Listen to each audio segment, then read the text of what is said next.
Nandito po yung iba mga pangalan.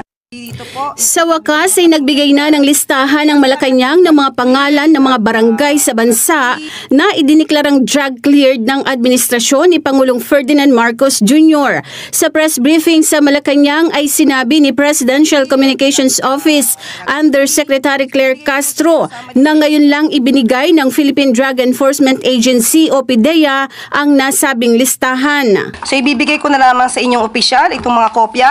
Nandito po yung sasabi niyo mga barangay na nasasabi nating drug cleared, drug free.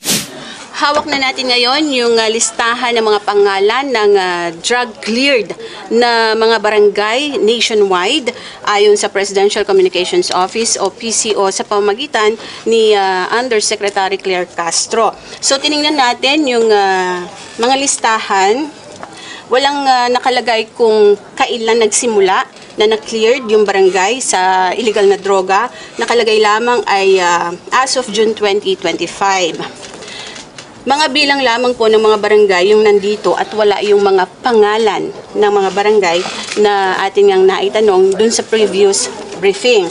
Nung tingnan natin ay halos kalahati nito, kaya pala siya makapal habang pinapakita niya kanina sa briefing. Kalahati po nitong mga to ay mga blankong papel.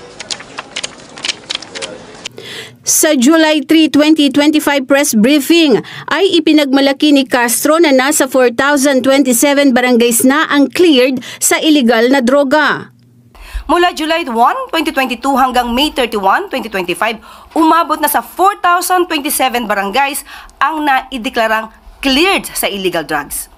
Ito ay sa ilalim ng Barangay Drug Clearing Program.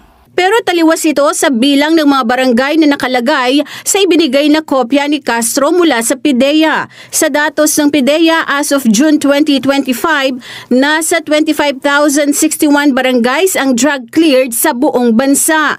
Bukod pa ito sa mga barangay na idiniklarang drug-free ng PDEA. Napakarami po at hindi ko po ito mababasa sa inyo. Mauubos po ang araw natin kung mabasahin ko sa inyo bawat isa.